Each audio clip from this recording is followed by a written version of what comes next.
War, in the way most people picture it, is loud. It is fast. It is a storm of movement and noise where soldiers charge across fields, cannons roar in the background, and the outcome of history seems to be decided in a matter of minutes. Films, paintings, and even many history books focus on these moments, the battles themselves, because they are dramatic and easy to remember. A single clash can appear to explain everything. Two sides meet, one wins, one loses, and the world changes. But when historians examine war more closely, when they study the diaries, letters, and records left behind by the people who actually lived through it, a different picture emerges. The reality of war is far quieter, slower, and more complicated than the stories that are usually told about it. For most soldiers throughout history, war did not look like a continuous battle. In fact, the moments of actual combat were rare. A soldier might spend weeks, months, or even years in uniform before ever seeing an enemy. Entire armies marched enormous distances without firing a single shot. Campaigns that later became famous for one decisive battle were often filled with long stretches of waiting, preparation, and uncertainty. The dramatic moment that history remembers might last a single afternoon, but the people who fought in that war experienced a much longer story that unfolded day by day. If you could travel back in time and follow an army during one of history's great wars, the first thing you might notice is how ordinary many moments appear. Soldiers wake up early in the morning, not to charge into combat, but to perform tasks that would feel surprisingly familiar. They clean their equipment, repair clothing, cook meals, tend animals, and maintain camp structures. In ancient Rome, soldiers were expected to build roads and fortifications wherever they travelled. Roman legions were as much construction crews as they were fighting forces, capable of building bridges, camps, and defensive walls in a matter of hours. Their ability to construct infrastructure was one of the reasons the Roman Empire expanded so effectively. The soldiers who conquered much of Europe were also engineers and labourers, spending countless hours digging, building, and organising their surroundings. Centuries later, the daily routines of soldiers were not so different. During the Napoleonic Wars in the early 19th century, massive armies marched across Europe in campaigns that sometimes lasted years. Yet even during these enormous conflicts, much of a soldier's time was spent simply travelling or waiting. Armies moved slowly because they depended on supplies that had to follow behind them. Food, ammunition, and equipment were transported by wagons pulled by horses or oxen, and these supply trains could stretch for miles. A general could not simply decide to move an army overnight. Every decision had to consider how thousands of people and animals would be fed along the way. Because of this, wars often unfolded at a pace that feels almost unimaginable today. A campaign might begin in spring, advance slowly through summer, and end before winter arrived. Armies frequently avoided fighting in harsh weather because cold temperatures and poor roads made movement dangerous. In some cases, opposing forces would remain within a few miles of each other for weeks without attacking, each side waiting for a better position or more favourable conditions. The tension in these moments could be intense, but the battlefield itself remained silent. This pattern appears again and again across history. In the trenches of the First World War, soldiers sometimes lived for months within sight of enemy lines. The trenches ran for hundreds of miles across Europe, and soldiers on both sides waited in narrow, muddy corridors reinforced with wooden boards and sandbags. Newspapers and official reports described the war as a continuous struggle, but many soldiers experienced long periods where nothing seemed to happen at all. They spent their days repairing trench walls, draining water, writing letters home, or playing cards with the men beside them. The danger was always present, yet actual attacks occurred far less frequently than people might assume. This slower reality of war reveals something important about how conflicts actually function. Battles may capture the attention of history, but they are only one part of a much larger system. Behind every battle lies an enormous network of decisions and preparations that determine whether an army can even reach the battlefield in the first place. Governments must organize resources, produce weapons, and train soldiers. Farmers must grow food that can feed thousands of people far from home. Craftsmen build equipment, blacksmiths repair tools, and physicians prepare to treat injuries that have not yet occurred. War, in other words, is not simply a series of violent encounters. It is a complex process involving entire societies. When a nation enters a war, its economy begins to change. Factories may shift from producing everyday goods to manufacturing weapons or military equipment. Railways and shipping routes are reorganized to move troops and supplies. Governments pass new laws, raise taxes, and sometimes control what information reaches the public. These changes affect millions of people who may never set foot on a battlefield, but whose lives become tied to the outcome of the conflict. Even the decisions that lead to war often occur far from the places where fighting eventually happens. Political leaders meet in offices and council chambers to debate strategy, alliances, and diplomacy. Their discussions may stretch over months or years before the first soldier marches into combat. Sometimes these decisions are made with confidence, as leaders believe their armies will win quickly. At other times, wars begin almost reluctantly, triggered by events that escalate beyond anyone's control. The First World War provides one of the clearest examples of how complex these decisions can be. In the summer of 1914, a political crisis between Austria-Hungary and Serbia grew into a global conflict within a matter of weeks. Alliances between major powers meant that one declaration of war quickly pulled other countries into the fighting. Germany supported Austria-Hungary, Russia supported Serbia, and soon France and Britain became involved as well. What began as a regional dispute turned into one of the largest wars in human history, not because a single battle demanded it, but because a web of political commitments made it nearly impossible for leaders to step back once the process had begun. Yet even after war is declared, the transition from decision to battlefield remains slow and uncertain. Armies must be assembled, transported, and organized before they can fight effectively. In 1914, European nations relied heavily on railway networks to mobilize their forces. Trains carried soldiers across vast distances toward the front lines, but coordinating these movements required careful planning.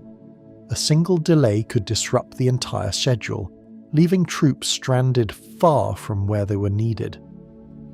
During these early stages of war, uncertainty dominates every decision. Leaders cannot know exactly how the conflict will unfold. Plans are drawn on maps, but the reality of war often changes them immediately.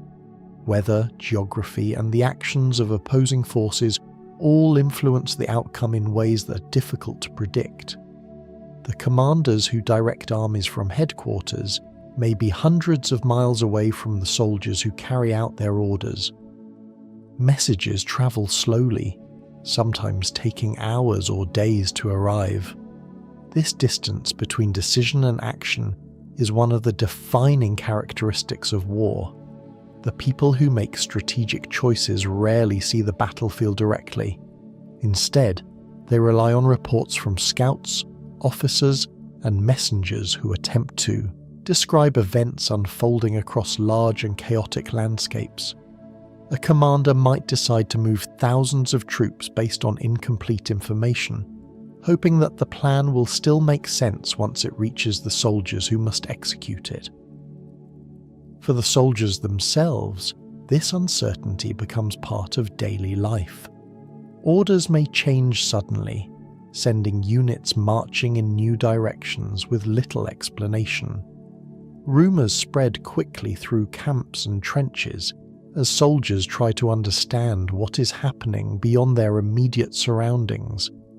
Some days pass quietly, while others bring unexpected danger.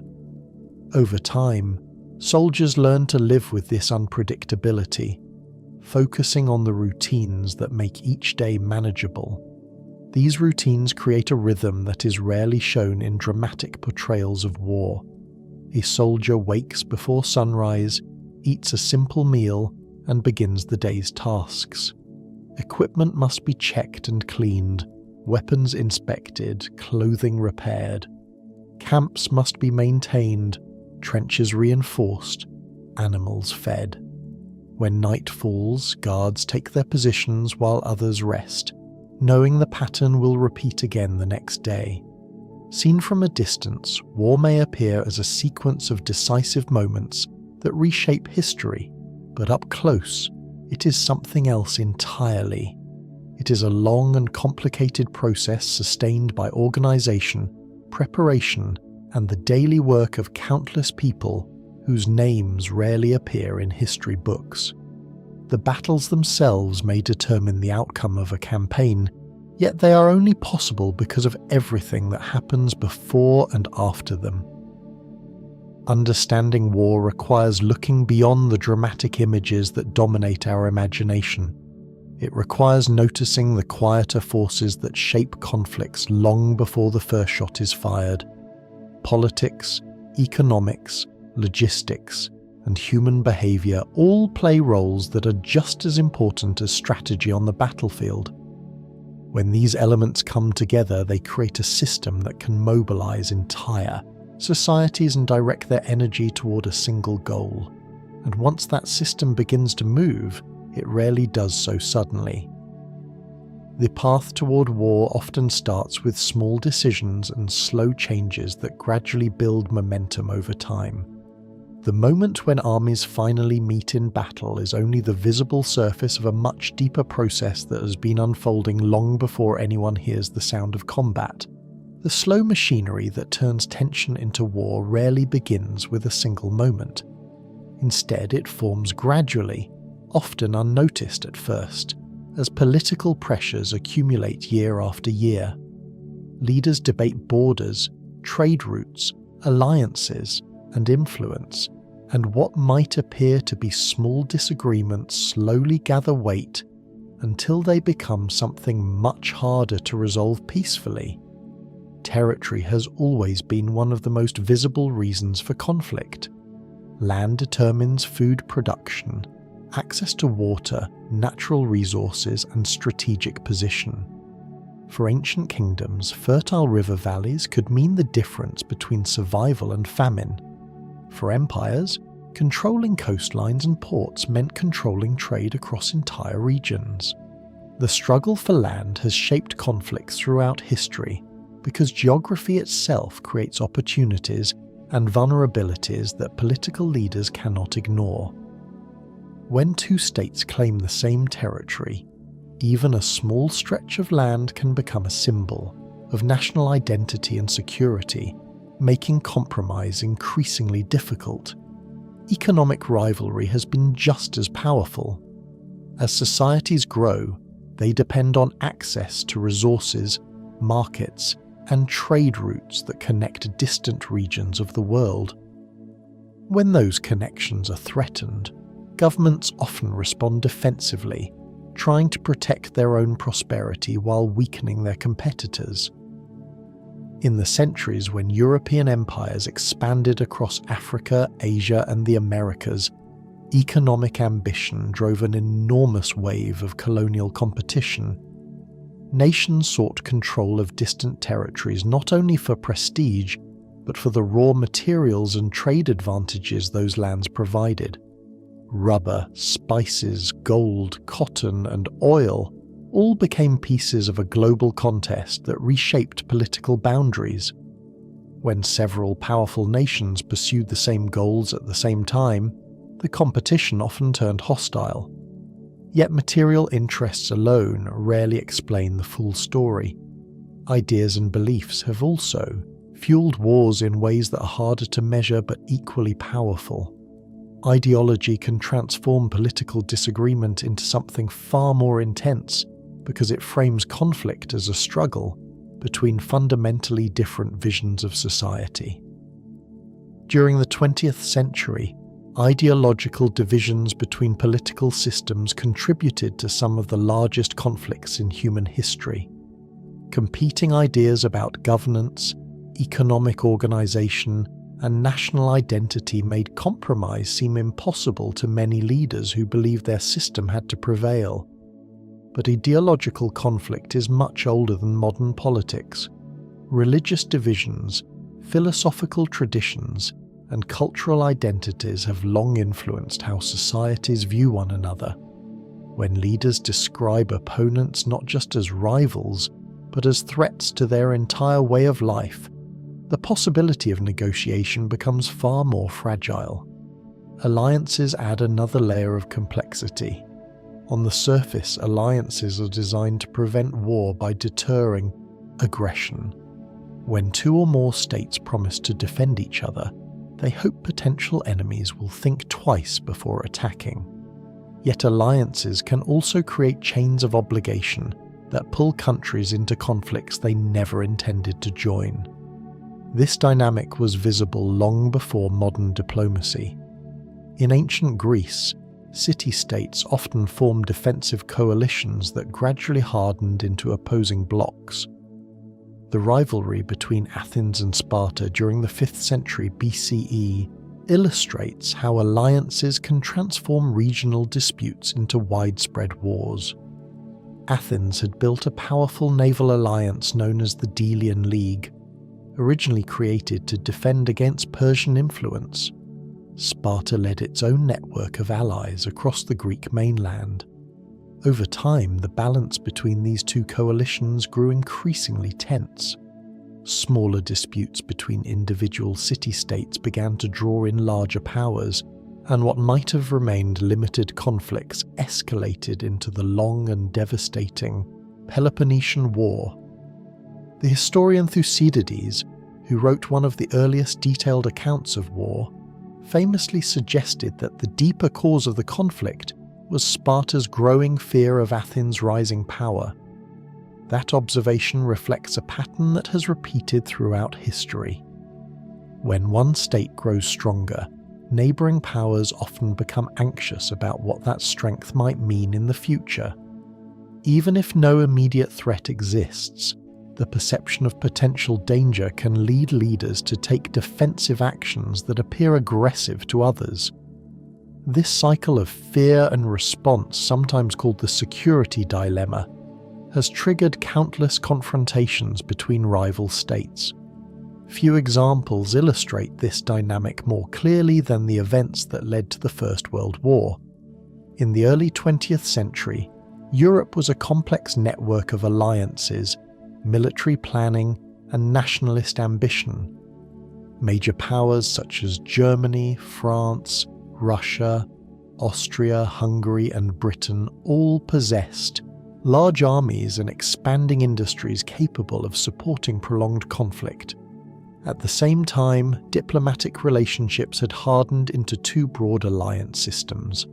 Germany and Austria-Hungary formed the core of one group, while France, Russia, and later Britain formed another.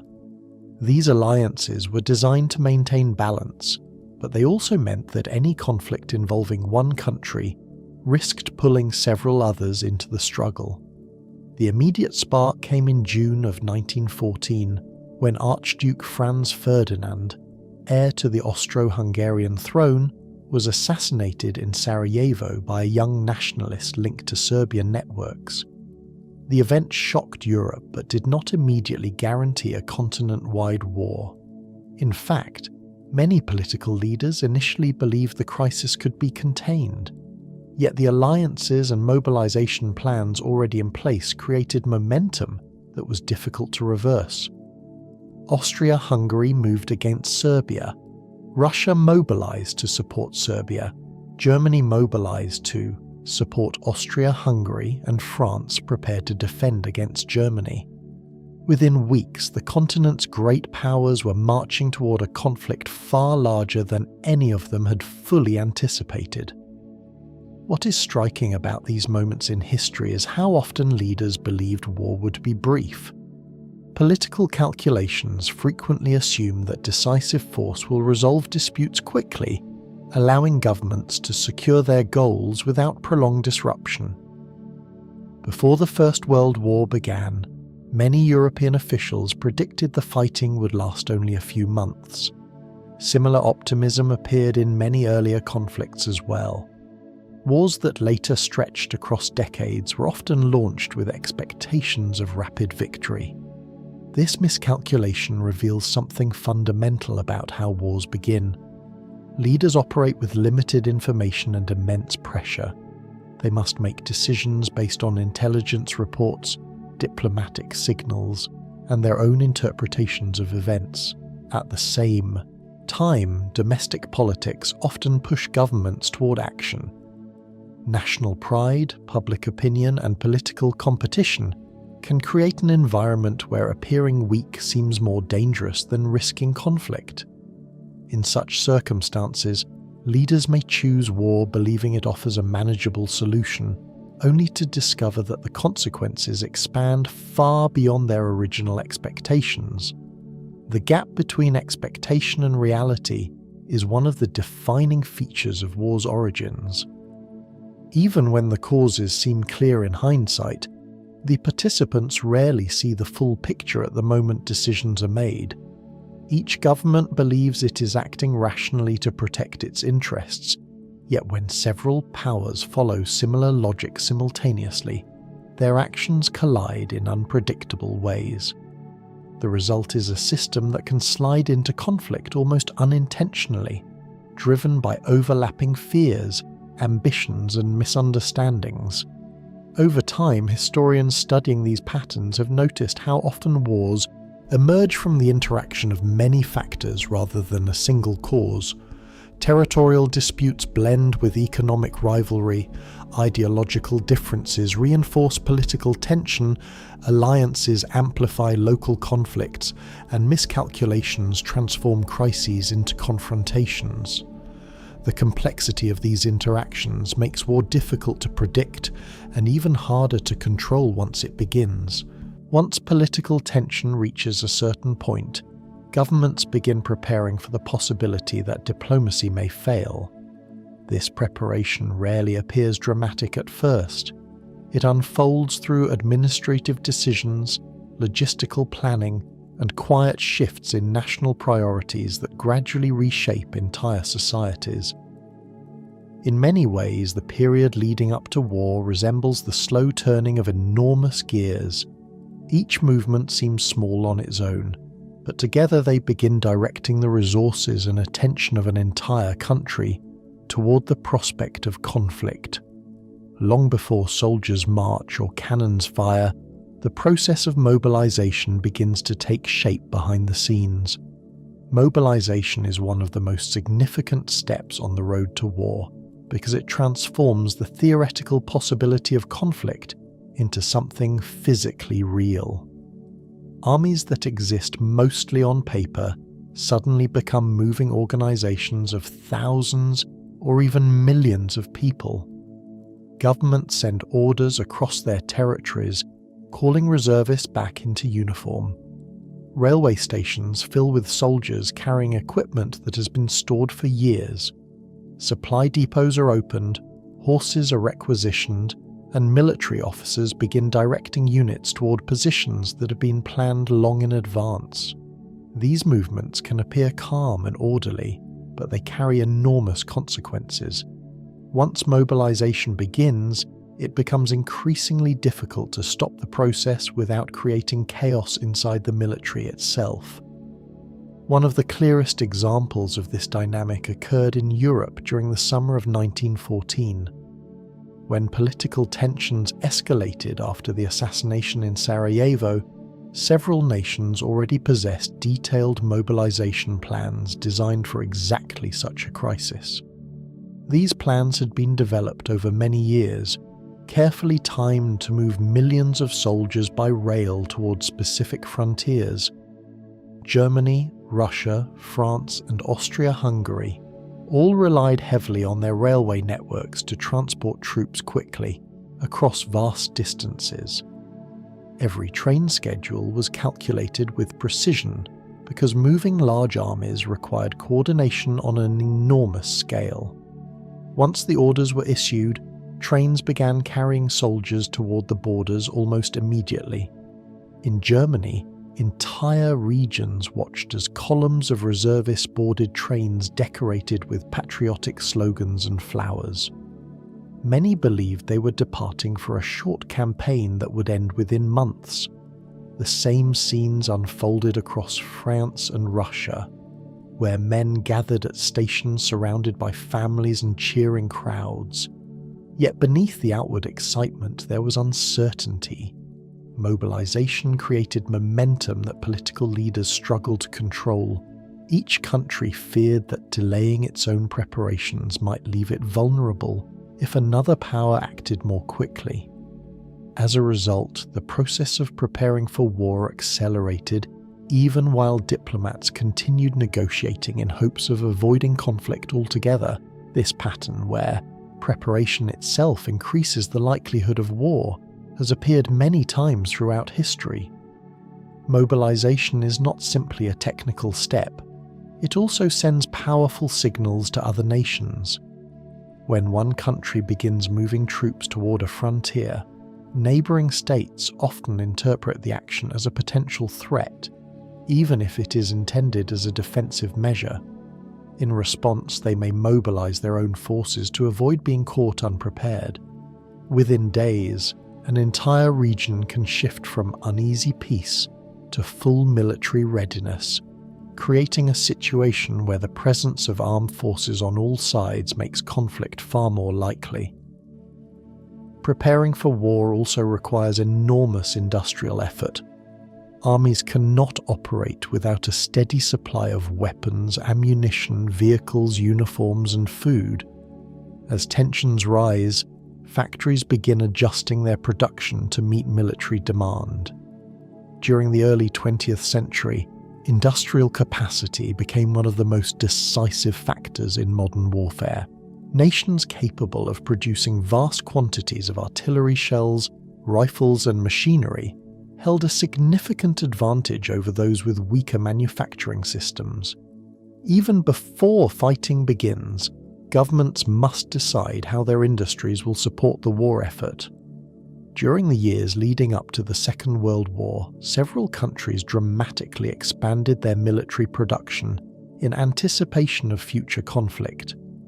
Germany under Adolf Hitler invested heavily in rebuilding its armed forces after the restrictions imposed by the Treaty of Versailles. New factories produced tanks, aircraft, and artillery, while engineers developed advanced designs intended to give the German military a technological advantage. At the same time, other nations observed these developments with growing concern.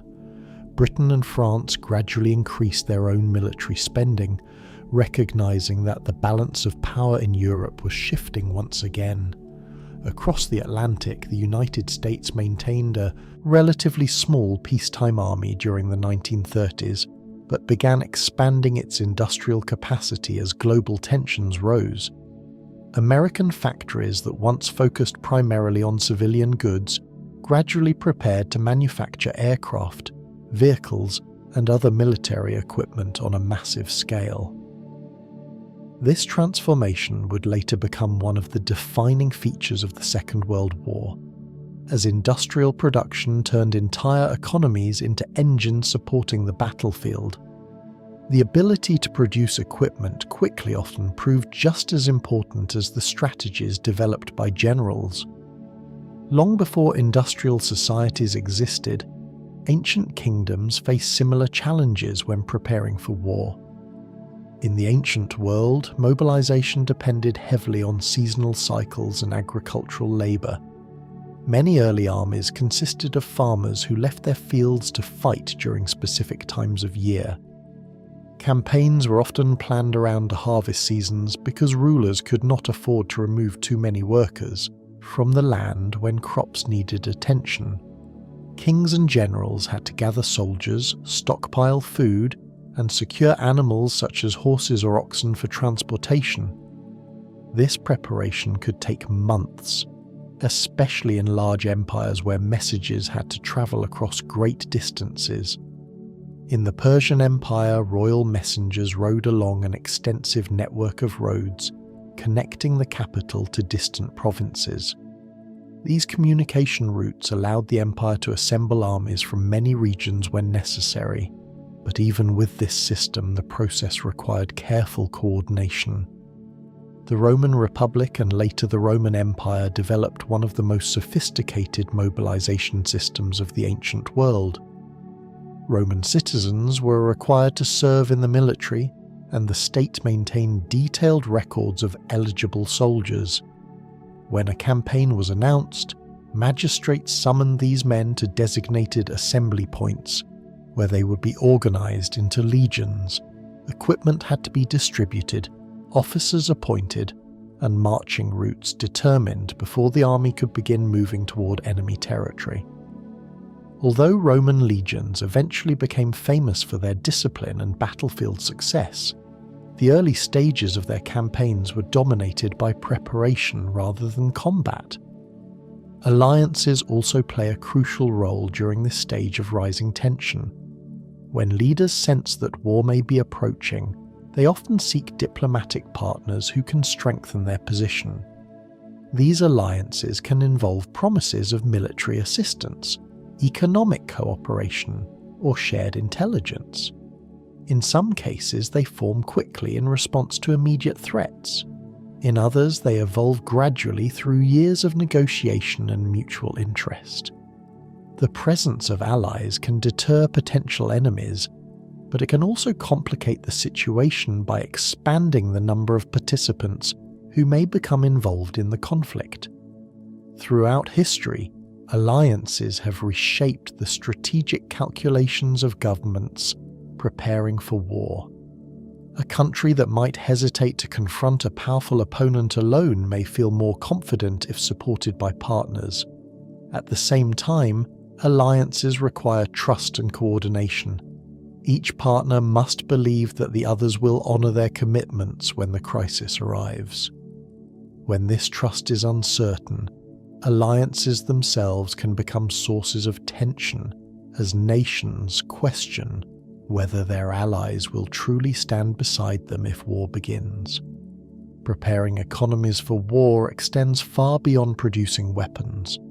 Governments must also consider how to finance military operations and maintain civilian stability during prolonged conflict. Wars are expensive undertakings that require enormous resources over extended periods.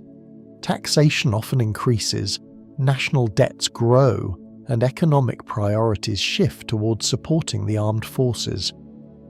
During the First World War, many countries introduced rationing systems to ensure that essential goods remained available even as large portions of production were redirected toward the military. Food, fuel, and raw materials had to be carefully distributed so that both soldiers and civilians could endure the demands of a long conflict. These economic adjustments reveal how deeply war preparation penetrates everyday life. The decisions made by governments and military planners ripple outward through factories, farms, transportation networks, and households. By the time the first battle occurs, millions of people may already be participating indirectly in the war effort, simply by continuing their daily work under new conditions. The road to war, therefore, is rarely a sudden leap from peace into chaos. It is a gradual transformation in which societies reorganize themselves for a possibility that still feels uncertain. Soldiers assemble, Factories change their production, alliances tighten, and leaders weigh their options while hoping events will still turn in their favour. When armies finally begin to move, they do not resemble the simple lines of soldiers that appear in paintings or films. From a distance, an army might look like a marching column of uniformed troops, but up close, it reveals something far more complex. It is closer to a travelling society than a purely military force, a temporary community carrying everything it needs to survive across unfamiliar landscapes. Behind every soldier walking with a rifle or spear stand countless others whose roles are less visible but equally necessary. Wars are fought by soldiers, but they are sustained by networks of workers, specialists, animals, and equipment that stretch far beyond the battlefield itself. The deeper one looks into any army in history, the more it resembles a moving city, complete with its own infrastructure, professions, and rhythms of daily life. The Roman legions provide one of the earliest and most remarkable examples of this phenomenon. When Roman armies marched into new territories, they did not simply arrive to fight battles. They carried with them an extraordinary ability to reshape the environment around them. Roman soldiers were trained not only in combat, but also in engineering and construction. At the end of a day's march, they often built fortified camps that followed standardized designs. These camps included defensive walls, watchtowers, orderly streets, and designated spaces for storage and command. Even temporary camps could appear almost overnight as thousands of soldiers worked together to dig trenches, erect wooden barriers, and organize living quarters.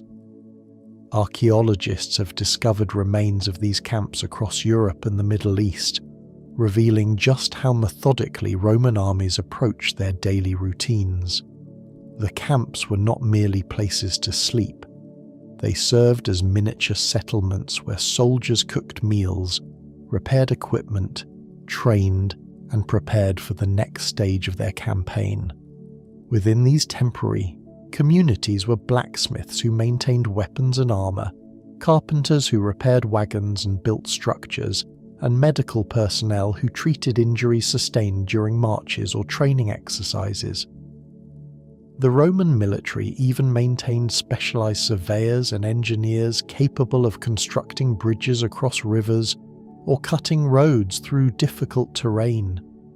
Many of the roads that still exist in parts of Europe today began as military projects designed to move legions efficiently across vast distances.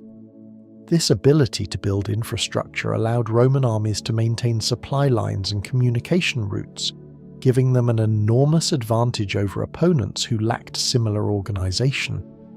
Centuries later, armies across the world would continue to function in much the same way, though the scale of their operations grew dramatically.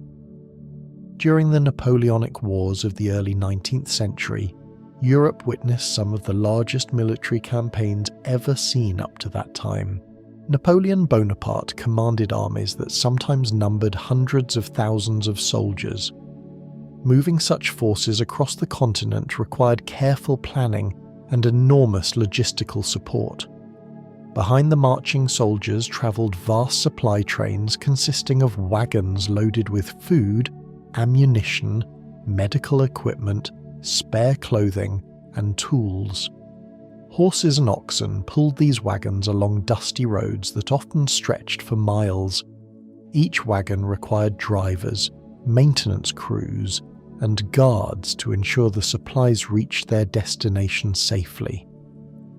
The army's progress was therefore determined not only by the speed of its soldiers, but by the ability of these supply trains to keep pace with the front lines. In many ways, the logistics of feeding and equipping such massive forces shaped the entire strategy of the campaign.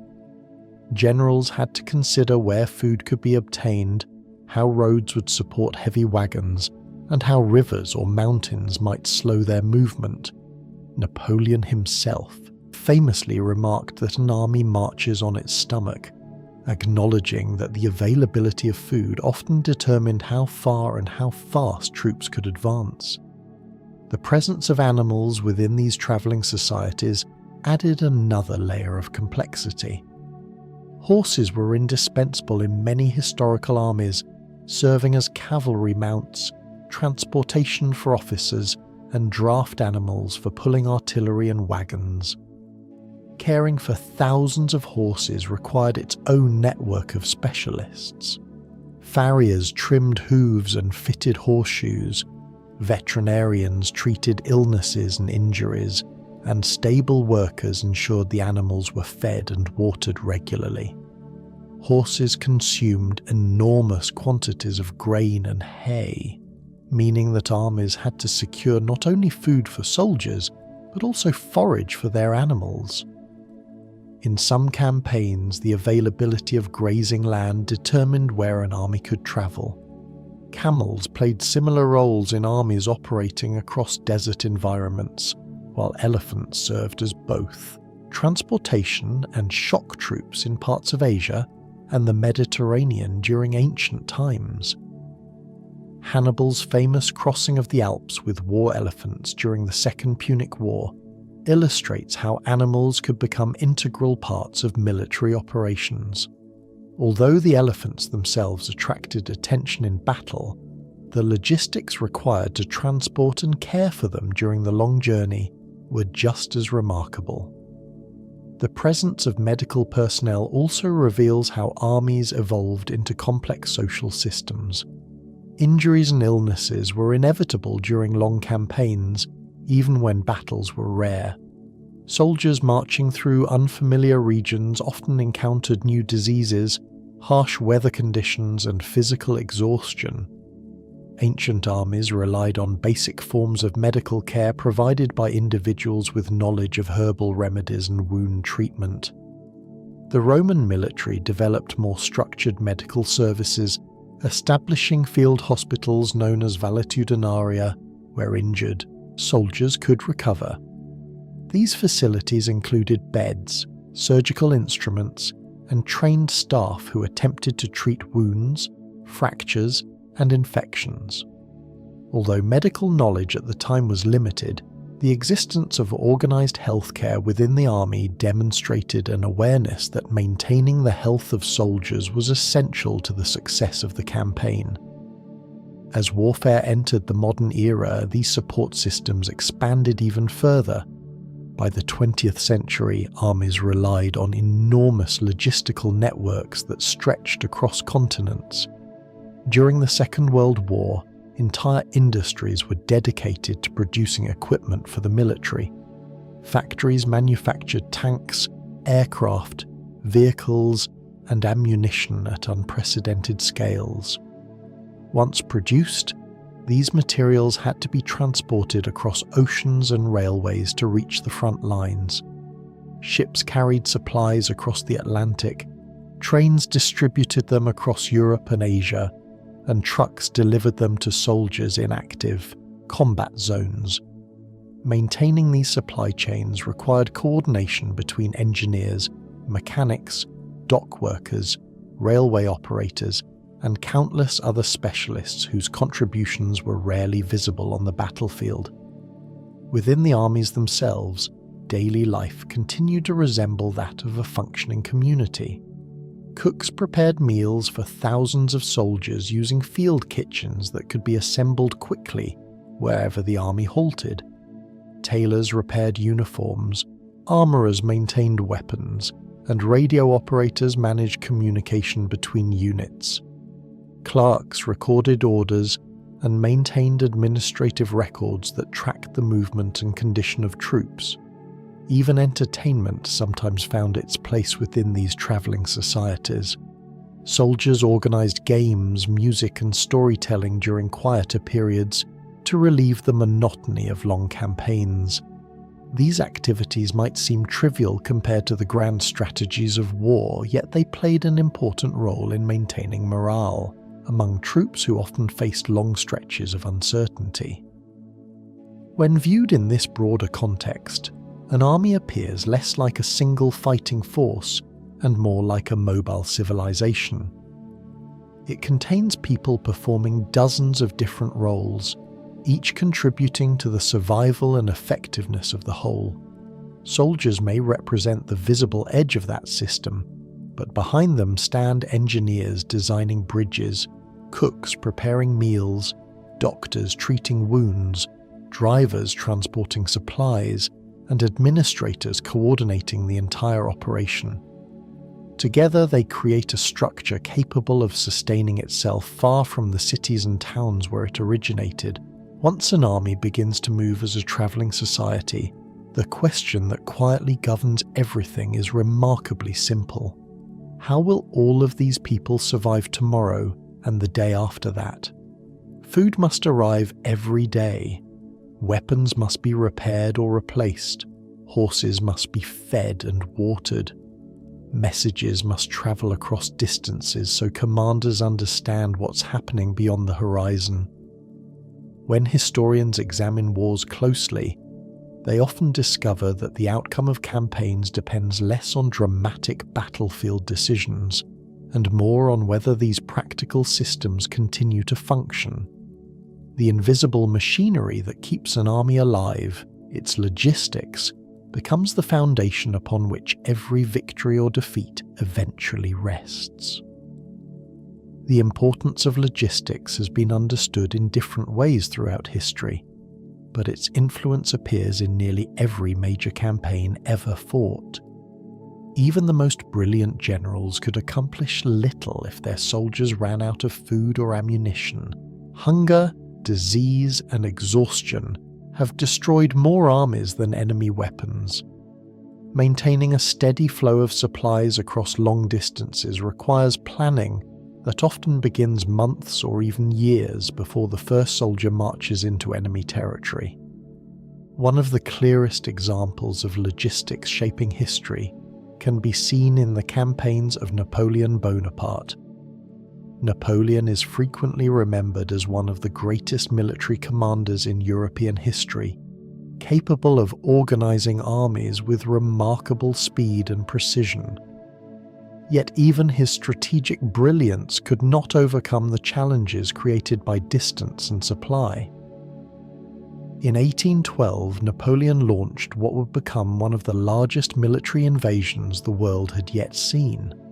His army, known as the Grande Armée, consisted of more than 600,000 soldiers drawn from across the French Empire and its allied territories.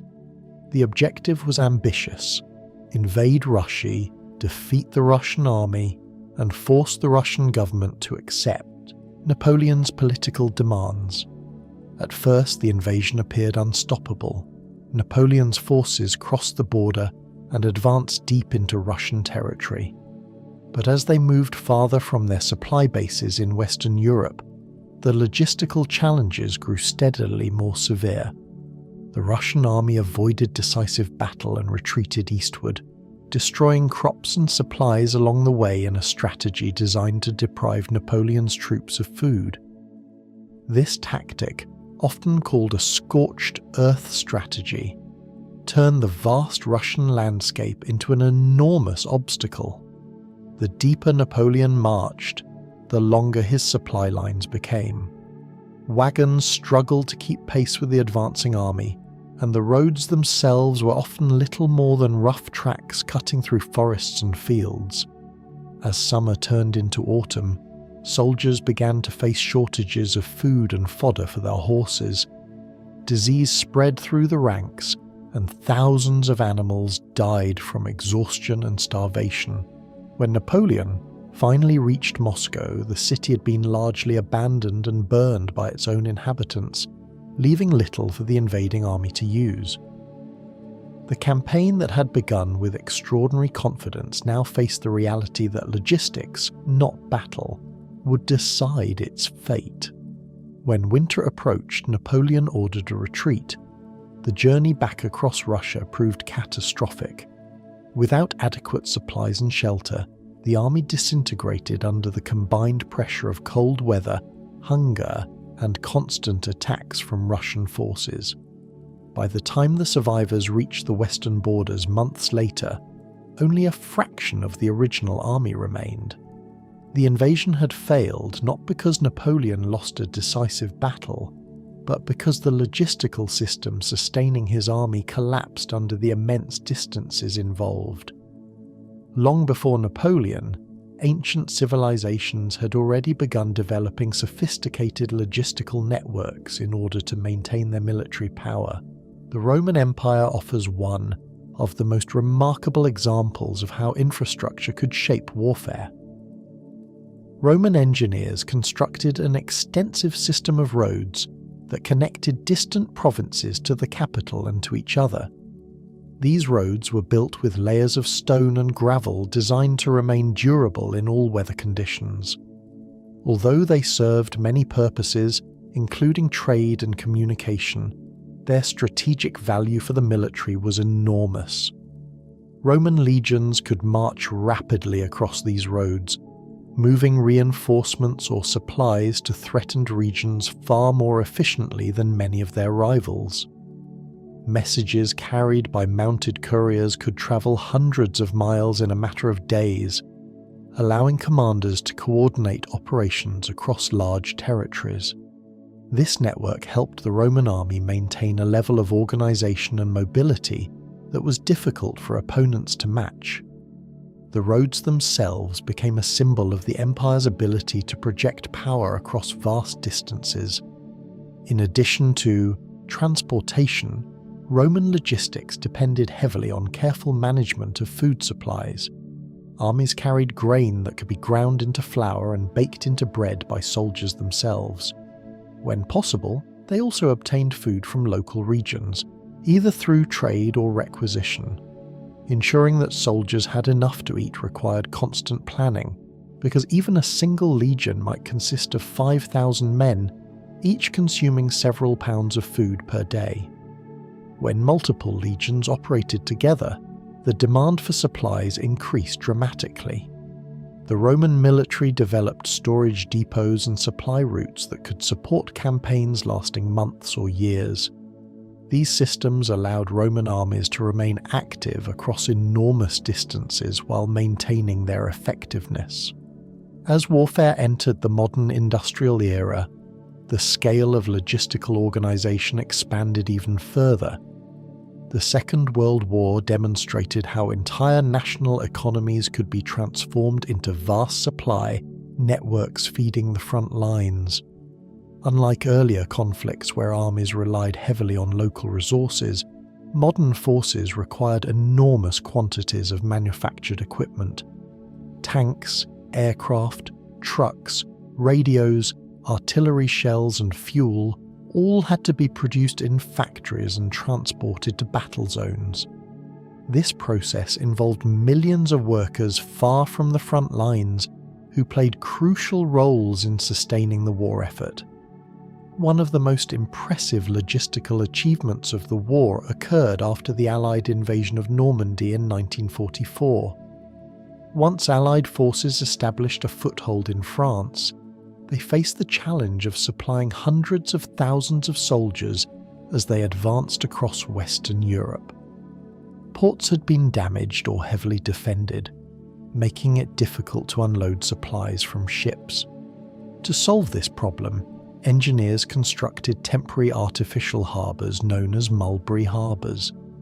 These floating structures allowed cargo ships to unload vehicles, ammunition and food directly onto the beaches. At the same time, an enormous network of trucks began transporting supplies inland along roads that had been cleared and repaired. This system, sometimes referred to as the Red Ball Express, operated almost continuously as convoys of vehicles carried fuel and equipment toward the advancing armies. Without this logistical effort, the Allied forces could not have maintained their momentum across the continent. Communication systems also form a vital part of military logistics. Commanders must be able to send orders and receive information quickly if they hope to coordinate large operations effectively. In earlier centuries, this meant relying on couriers, signal fires, flags, or drums to relay messages across distances. As technology advanced, armies adopted telegraphs, radios, and eventually satellite communication to improve coordination. Each innovation shortened the time required for information to travel between units and headquarters. Rapid communication allowed leaders to adapt their strategies as conditions changed, but it also increased the complexity of managing large forces. Maintaining communication equipment and training personnel to operate it became another essential component of the logistical network supporting the army. Medical support forms another crucial but often overlooked aspect of logistics. Armies cannot remain effective if wounded soldiers receive no treatment, or if disease spreads unchecked through camps and barracks. Throughout history, military medicine has evolved alongside logistical systems designed to evacuate injured soldiers from the battlefield and provide care in safer locations. During the Second World War, field hospitals were positioned behind the front lines, where doctors and nurses could treat casualties brought by ambulances. Advances in antibiotics, surgical techniques, and blood transfusion dramatically improved survival rates compared to earlier wars. These medical services required their own supply chains, including surgical instruments, medicines, and trained personnel capable of operating under difficult conditions. When all of these systems function together, food supply, transportation, manufacturing, communication, and medical care, they create the foundation that allows armies to operate across great distances for extended periods of time. The soldiers on the front lines may represent the visible edge of military power, but behind them lies an immense network of organization that determines whether the army can continue moving forward. As the immense machinery of logistics continues moving supplies, equipment, and information across landscapes, something else begins to dominate the daily experience of the soldiers themselves: time. Not the dramatic moments that later appear in history books, but long stretches of quiet waiting. When people imagine war, they often picture continuous combat, yet for the majority of those involved, the defining characteristic of war is often the opposite. Days pass, sometimes weeks, or months, where very little seems to happen. Armies remain positioned across fields, rivers, forests, or mountains, watching each other carefully while commanders calculate their next move. The waiting becomes part of the structure of war itself, shaping how soldiers live, think, and endure the uncertainty surrounding them. One of the clearest examples of this slow rhythm appeared during the First World War. Along the Western Front in Europe, trenches stretched across hundreds of miles from the North Sea to the Swiss border. These trenches were deep lines carved into the earth, reinforced with wooden beams, sandbags, and layers of mud hardened by constant use.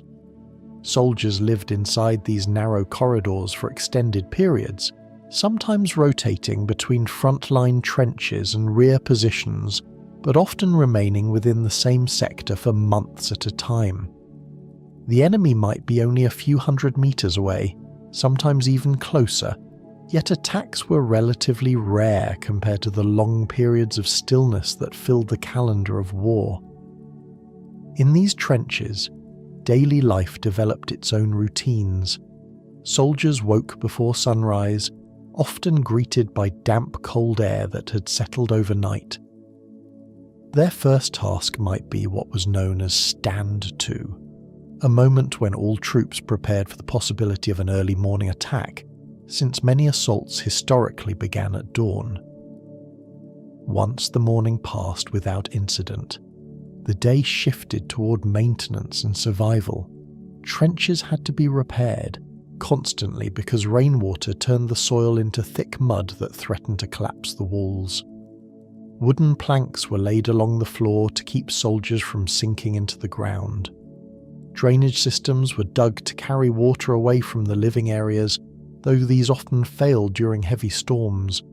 Soldiers filled sandbags, reinforced barriers, and patched damaged sections of trench walls.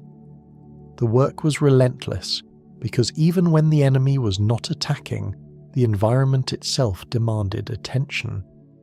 Waiting also meant dealing with conditions that were far from comfortable. In many places along the Western Front, trenches flooded regularly, forcing soldiers to stand for hours in cold water. Rats moved through the trenches in large numbers, feeding on scraps of food and sometimes on the bodies of soldiers who had fallen during previous battles. Lice spread easily in crowded conditions, creating constant irritation and illness. Yet despite these hardships, soldiers continued, performing the tasks required to keep the trenches functional. They cleaned weapons, inspected ammunition, and maintained communication lines connecting their positions to command posts behind the front lines. These activities filled the hours between the rare moments of direct combat. Psychological endurance became just as important as physical survival. Waiting in an environment where danger could appear at any moment created a unique form of tension. Soldiers knew that artillery shells or sniper fire could arrive without warning, even during otherwise quiet days. This uncertainty forced many to develop ways of coping with the stress of prolonged exposure to risk. Letters home became one of the most common forms of emotional support. Soldiers wrote to families describing their daily routines, sharing stories about fellow troops, and sometimes attempting to reassure loved ones that they were safe, even when the reality was far more complicated. These letters now provide historians with intimate glimpses into the everyday experience of wartime life, revealing how individuals tried to maintain a sense of normality in extraordinary circumstances. The phenomenon of waiting during war was not limited to modern trench warfare. Throughout history, armies often spent far more time preparing, observing, and maintaining their positions than actually fighting. Medieval warfare provides many examples of this pattern, particularly during long sieges. When an army surrounded a fortified city or castle, the objective was often to cut off supplies and force the defenders to surrender rather than to attack the walls directly. Siege warfare could last months or even years, depending on the strength of the fortifications and the availability of resources on both sides. During these long sieges, soldiers on the outside built camps that sometimes grew into temporary settlements. Tents and wooden structures were erected to house troops, while supply wagons delivered food and equipment from distant regions. Guards maintained watch over the surrounding countryside to prevent reinforcements from reaching the city. Meanwhile, the defenders inside the walls rationed their food carefully, hoping to outlast the attackers.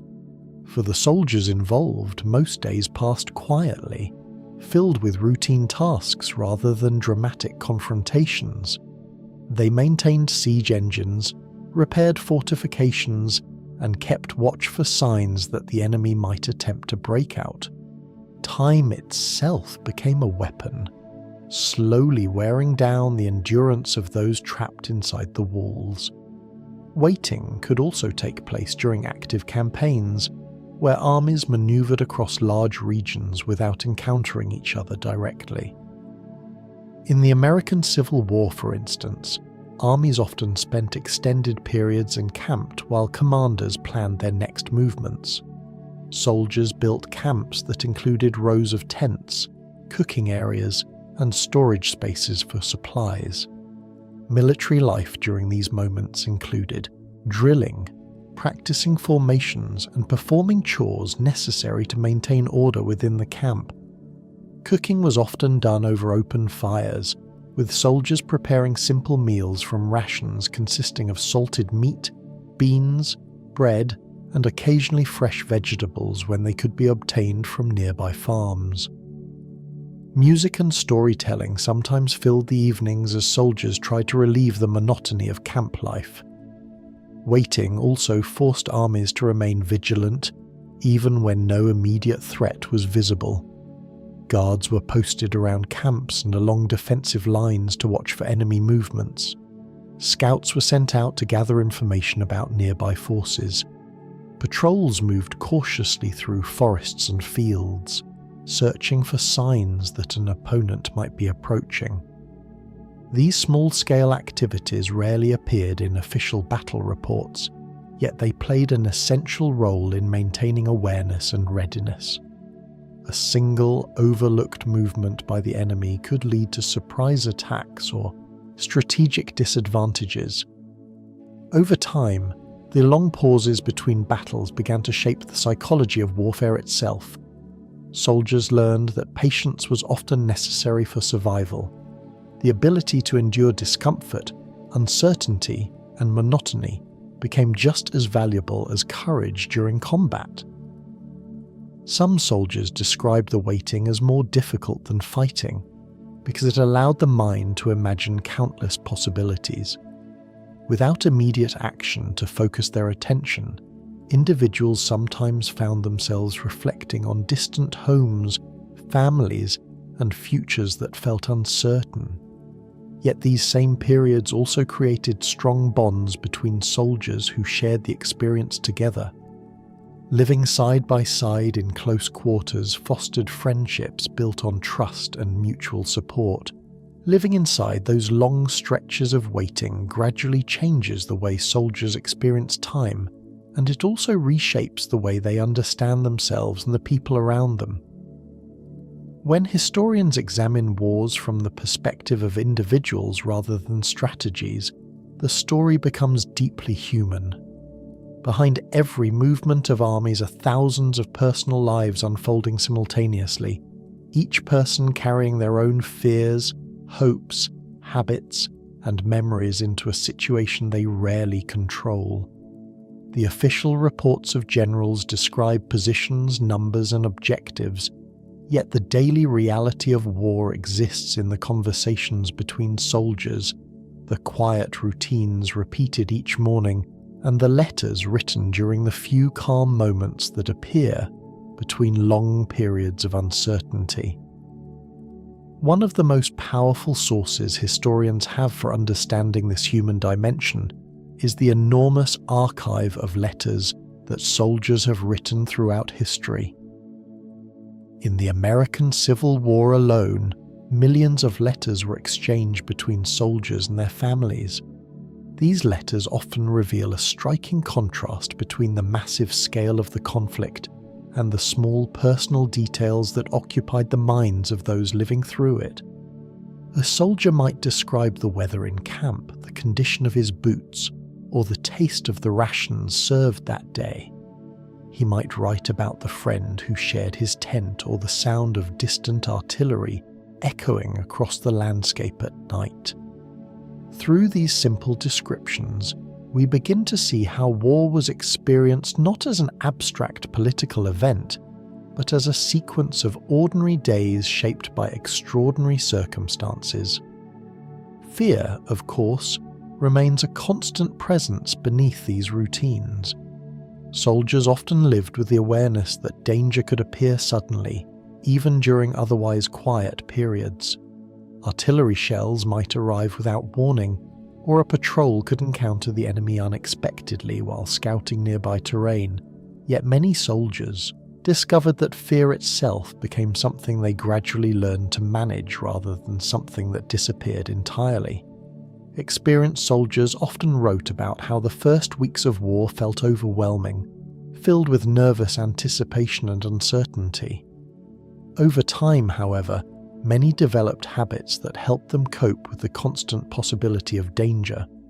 Focusing on daily tasks, maintaining equipment, or simply following the established rhythm of camp life allowed them to concentrate on practical responsibilities rather than the risks surrounding them. Another remarkable aspect of the human experience of war is the way friendships develop under intense conditions. Soldiers often describe their closest bonds forming not before the war but during it, among the people with whom they shared the hardships of military life. Living side by side for months or years creates a sense of familiarity that can quickly grow into deep loyalty. Soldiers rely on one another not only for practical support but also for emotional reassurance. The person sleeping in the next bunk or standing guard beside them becomes someone whose presence provides comfort in an otherwise uncertain environment. These friendships sometimes became so strong that soldiers described their units as extended families. Many letters and memoirs from wartime include stories of soldiers sharing food when supplies ran low, helping each other carry heavy equipment during long marches, or caring for wounded companions after battles. One famous example comes from the trenches of the First World War, where soldiers often formed tight-knit groups within their units. These small communities provided stability amid the chaos of the larger conflict. Soldiers celebrated birthdays together, exchanged small gifts from home, and even created humorous nicknames for one another as a way of maintaining morale. Humor itself became an important coping mechanism. Many soldiers developed a form of dark humor that allowed them to acknowledge the dangers of their situation without becoming overwhelmed by them. Jokes about military life, exaggerated stories about officers, or playful competitions between units helped break the monotony of waiting and created moments of laughter, even in difficult conditions. Daily routines also played a powerful role in shaping the human experience of war. Although battles and strategic movements dominate historical narratives, most soldiers spent the majority of their time performing ordinary tasks. They cleaned weapons, repaired uniforms, prepared meals, and participated in drills designed to maintain discipline and readiness. In many armies, mornings began with roll calls where officers confirmed that every soldier was present. Afterward, units might engage in training exercises to practice formations or improve their ability to respond quickly to orders. Evenings often brought quieter activities. Some soldiers wrote letters while others read books, played games, or simply talked with friends about events far from the battlefield. Communication with families at home remained one of the most important emotional connections for soldiers during wartime. Letters carried news of births, marriages, harvests, and everyday life continuing beyond the conflict. For soldiers, receiving a letter could provide a powerful reminder that the world outside the war still existed. Many soldiers carried photographs of loved ones or small personal objects that reminded them of home. These items served as emotional anchors during long campaigns, helping individuals maintain a sense of identity beyond their role as soldiers. Yet communication was often slow and uncertain. Letters might take weeks or even months to reach their destination, depending on the conditions of the war and the reliability of postal systems. Sometimes letters never arrived at all, lost somewhere along the complex routes connecting front lines to distant towns and villages. When letters did arrive, they were often read repeatedly, treasured as rare moments of connection with the people waiting far away. In some cases, entire communities became deeply involved in maintaining these lines of communication. During the Second World War, families across many countries regularly sent care packages to soldiers serving abroad. These packages contained small comforts such as homemade food, warm clothing, or personal items that could not easily be obtained in military supply depots. Soldiers often shared the contents with friends in their unit, turning each delivery into a small event that brightened an otherwise routine day. At the same time, the emotional strain of separation remained significant. Soldiers worried about the safety of their families during times of air raids or political upheaval, while families at home struggled with uncertainty about the fate of loved ones serving far away. Beyond friendships and family connections, soldiers also encountered moments that revealed the shared humanity of those on opposing sides of a conflict. Although propaganda often portrayed the enemy as distant or unfamiliar, soldiers sometimes discovered unexpected similarities with the people they were fighting. In the trenches of the First World War, there were occasions when soldiers from opposing sides could hear each other talking, singing, or playing music during quiet evenings. These moments reminded many that the individuals on the other side of the battlefield were experiencing the same hardships, fears, and long periods of waiting. Yet as soldiers across history discovered these shared human experiences, another pattern quietly appeared within warfare itself. Even while armies confronted one another across battlefields, societies repeatedly attempted to impose rules on how wars should be fought. Violence might erupt between nations, but within that violence, people often search for boundaries that could limit its chaos. These boundaries were rarely perfect and were frequently broken, yet the very effort to create them reveals something remarkable about human behavior during conflict. War has often existed alongside an equally persistent attempt to regulate it. One of the earliest and most recognizable forms of these rules emerged during the medieval period in Europe, when warfare among knights became intertwined with the system known as chivalry. The Code of Chivalry was not a formal law written by governments, but rather a cultural set of expectations governing how knights were supposed to behave in battle and in society. Knights were members of a warrior class who often came from noble families, and their reputation depended not only on their skill in combat, but also on their conduct toward allies and enemies alike.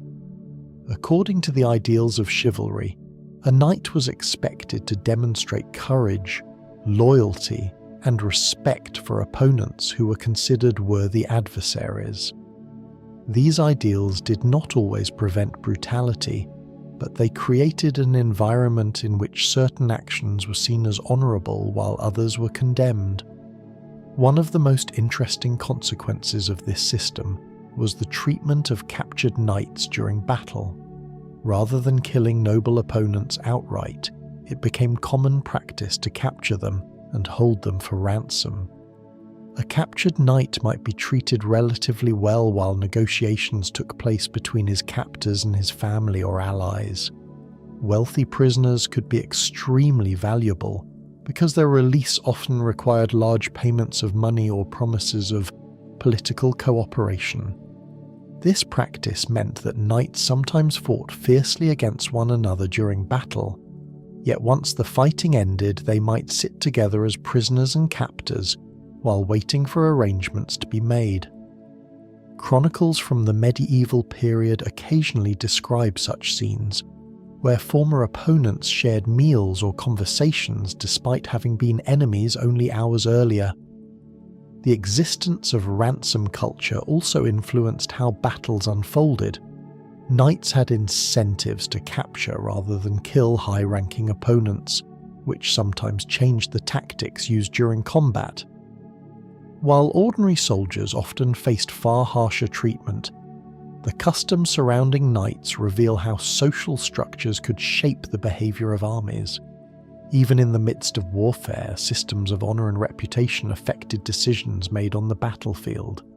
Over time, similar ideas about limiting violence began appearing in other forms. As armies grew larger and conflicts more complex, commanders often recognized the practical need to regulate certain aspects of warfare. One example involved agreements allowing soldiers to recover the wounded or collect the bodies of the dead after a battle. When fighting ended, the battlefield could be filled with injured men who required immediate attention. In some conflicts, opposing sides temporarily paused hostilities so medical personnel could enter the field and remove those who had survived the fighting. These pauses did not end the war itself, but they created brief moments where humanitarian concerns took priority over continued combat. The practice became more formalized in later centuries as military leaders realized that allowing such actions benefited both sides. Another form of battlefield understanding sometimes emerged during prolonged standoffs between opposing forces. When armies faced each other across trenches or fortified positions for extended periods, small informal customs occasionally developed between the soldiers themselves. In the First World War, for instance, there were sectors of the front where soldiers on opposite sides silently agreed to limit certain types of aggression during specific hours. These were not official treaties signed by governments, but rather unwritten arrangements that arose through repeated observation of each other's behaviour. In some areas, soldiers avoided firing during meal times or when working parties were repairing trenches. The understanding was fragile and could disappear instantly if higher command ordered an attack, but for brief moments it demonstrated how individuals caught in the machinery of war sometimes attempted to preserve small spaces of restraint within it. Perhaps the most famous example of such an occurrence happened during the winter of 1914, only a few months after the First World War began. Along sections of the Western Front, British and German soldiers experienced an extraordinary event that would later become known as the Christmas Truce. On Christmas Eve, soldiers in some trenches began singing familiar holiday songs. The sound carried across the cold air of no man's land, and soldiers on the opposite side responded with songs of their own. Gradually, cautious communication began between the trenches. In certain locations, soldiers ventured out into the open space separating the lines. They exchanged greetings, shared small gifts such as tobacco or chocolate, and in a few cases even played informal games of football on the frozen ground. For a short period, the rigid boundaries of the battlefield softened as soldiers recognized the common humanity of those they had been sent to fight. The truce did not last long. Military leaders on both sides were deeply concerned that such fraternization could weaken discipline, and orders soon restored the normal rules of combat. Yet the event left a lasting impression because it revealed how soldiers themselves sometimes responded differently to war than the political forces that had created it. The Christmas Truce became a reminder that even during one of the most destructive conflicts in history, moments of mutual recognition could still occur between enemies. As warfare continued to evolve through the 19th and 20th centuries, these informal customs gradually influenced the development of more formal international agreements. Governments began recognizing that certain standards could reduce unnecessary suffering while still allowing wars to be fought. This recognition led to the creation of treaties and conventions designed to establish rules governing the treatment of prisoners, wounded soldiers, and civilians. One of the most significant developments in this area came with the Geneva Conventions, a series of international agreements that set guidelines for humanitarian conduct during war. These conventions established protections for wounded soldiers, prisoners of war, and medical personnel operating near battlefields. Although not every conflict has fully respected these agreements, they represent an effort by the international community to define limits, even within the context of war. The existence of such rules reflects a continuing tension between the destructive nature of warfare and the human desire to preserve some form of moral order. Across centuries and cultures, people involved in wars have repeatedly attempted to balance these opposing forces. Knights developed codes of honor, soldiers created temporary truces, commanders allowed the recovery of the wounded, and nations eventually negotiated international conventions. Each example reveals how individuals and societies have tried to shape the conduct of war rather than allowing it to become completely uncontrolled violence. Even with rules attempting to impose structure on war, something even more unexpected sometimes appeared across battlefields: cooperation between enemies. These moments were never common, and they rarely lasted long, yet they appear repeatedly in historical records, quietly interrupting the otherwise rigid logic of conflict. Soldiers who had been ordered to defeat one another occasionally found themselves sharing brief moments of understanding that transcended the political forces that had brought them to the battlefield.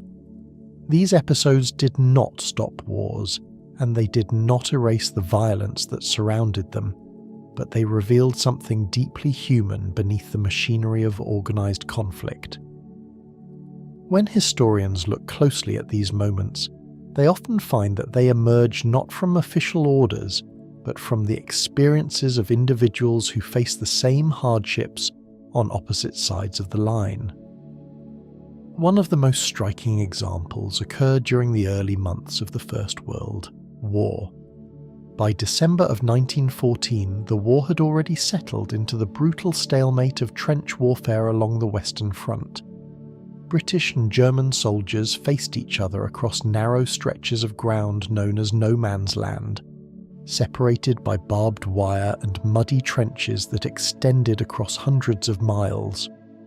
Artillery bombardments and small skirmishes had already taken many lives, yet the war was still young enough that many soldiers retained memories of the civilian lives they had left behind only months earlier. As winter arrived, the weather turned bitterly cold. Snow fell across parts of the front, and soldiers struggled to keep warm inside trenches that had never been designed for long-term habitation. On Christmas Eve that year, something unusual began to happen in several sections of the front line. Soldiers in the German trenches started singing familiar holiday songs.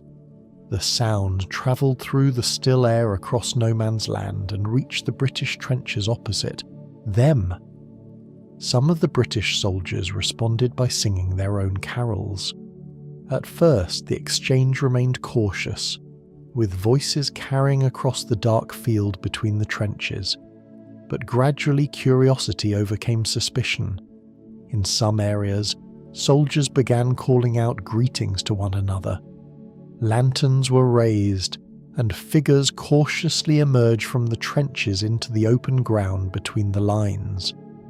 What followed became one of the most remarkable moments in the history of warfare. Soldiers who had been enemies hours earlier began meeting in the open space that had previously been considered too dangerous to cross. They shook hands, exchanged small gifts, and attempted to communicate despite language barriers. Cigarettes, chocolate, and canned food were traded back and forth. Some soldiers showed photographs of their families. Others simply stood together in the cold, surprised by the strange calm that had replaced the usual tension of the front line. In a few areas, soldiers organised informal football matches on the frozen ground of no man's land. While the exact details vary depending on the account, the general story remains consistent across numerous letters and diaries written by soldiers who witnessed the event. For a brief period, the war paused as individuals on both sides recognised how similar their lives had become. Yet the Christmas truce also revealed the limits of such moments. Military leaders on both sides quickly realised that widespread fraternisation between enemy soldiers threatened the discipline required to continue the war. Orders were issued forbidding similar interactions in the future, and artillery fire eventually resumed along most of the front. Within days, the war returned to its usual pattern of tension and violence. The brief cooperation of Christmas 1914 did not end the conflict, but it left behind a powerful reminder that the people fighting the war often experienced it very differently from the political leaders directing it. Beyond this famous example, many smaller acts of cooperation occurred quietly throughout history, often unnoticed outside the small groups of soldiers involved. In some sectors of the Western Front during the First World War, opposing soldiers developed informal arrangements that reduced unnecessary risk during daily routines. When soldiers from one side needed to repair damaged trenches or retrieve wounded comrades from exposed areas, they sometimes performed the task at predictable times, when the opposing side temporarily withheld fire. These understandings were never written down and could disappear instantly if commanders ordered an attack, yet they demonstrated how individuals occasionally attempted to reduce the dangers of daily life without abandoning their overall duty to their own side. Similar moments have appeared in other wars as well. During the American Civil War in the 19th century, soldiers stationed along riverbanks or quiet sections of the front sometimes interacted with their opponents during periods when no major operations were underway. In certain places, Union and Confederate soldiers exchanged newspapers or traded coffee for tobacco across the lines. These exchanges occurred unofficially and were technically against military regulations, but they reveal how soldiers who spent long periods facing each other often began to see their opponents less as abstract enemies and more as individuals living through the same difficult circumstances. In letters written home, some soldiers even described brief conversations shouted across the river or through gaps in defensive positions. These interactions rarely changed the course of the war itself, yet they offered glimpses of shared humanity amid the larger conflict. Cooperation also appeared during moments of crisis that affected both sides simultaneously. Natural disasters or battlefield accidents sometimes forced enemies to respond together in ways that transcended the usual boundaries of war. There are accounts from various conflicts where opposing forces temporarily worked together to rescue survivors after explosions, fires, or collapsing structures within contested areas. In such situations, the immediate need to save lives occasionally overrode the usual rules of engagement, if only for a short time. These moments were fragile and often ended as soon as the immediate danger passed, yet they reveal how human instincts toward helping others could still emerge even within the structured violence of war. Another striking example comes from the Korean War in the early 1950s. In certain mountainous sectors where fighting slowed during winter months, soldiers from opposing sides occasionally engaged in cautious exchanges across the lines. Loudspeakers sometimes carried music or propaganda messages intended to influence the enemy, but they also served as reminders that the soldiers on both sides were living in the same harsh environment. During especially cold periods, there were reports of soldiers observing one another through binoculars while performing routine tasks such as cooking meals or repairing shelters.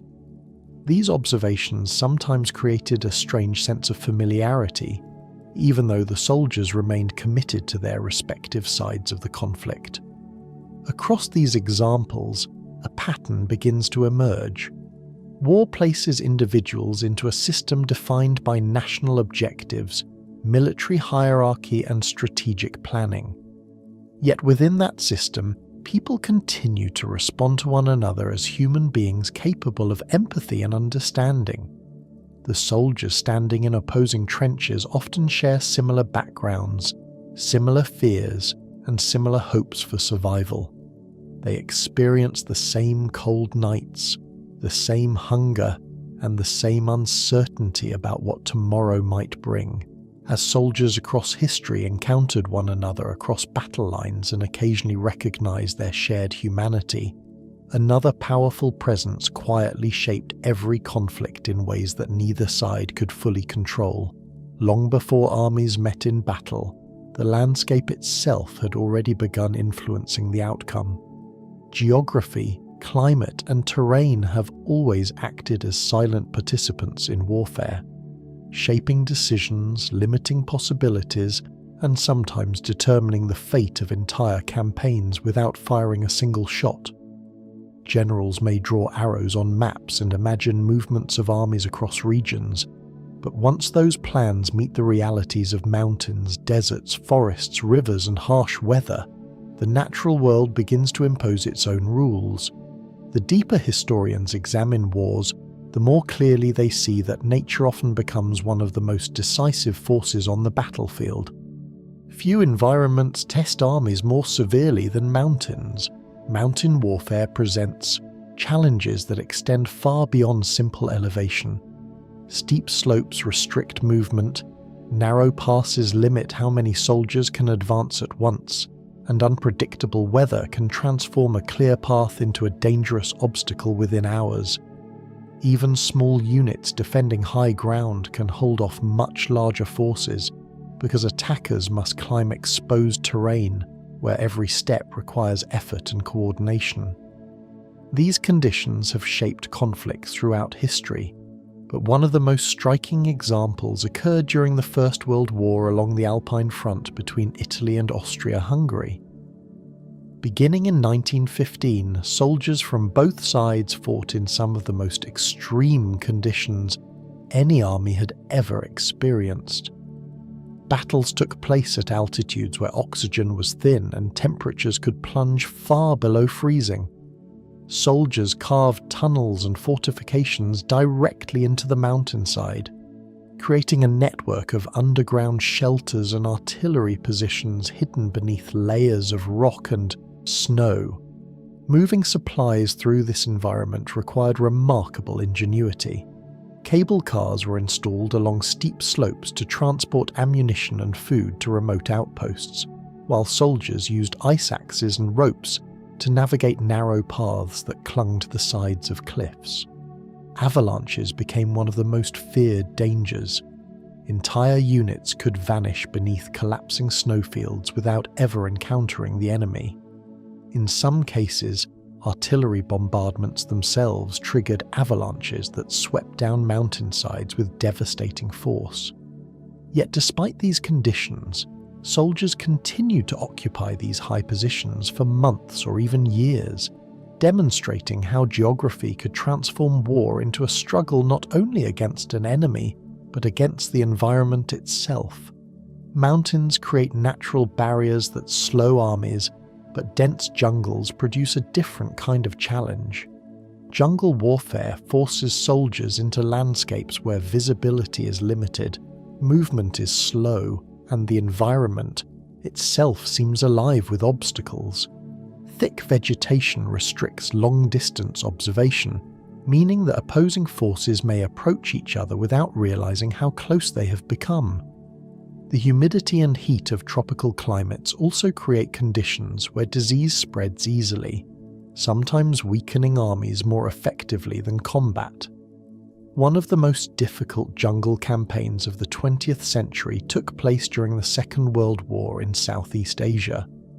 When Japanese and Allied forces fought across regions such as Burma and the islands of the Pacific, soldiers encountered terrain where roads were rare and dense forests covered enormous areas. Marching through jungle often meant hacking paths through vegetation with machetes while navigating rivers, swamps, and steep hills.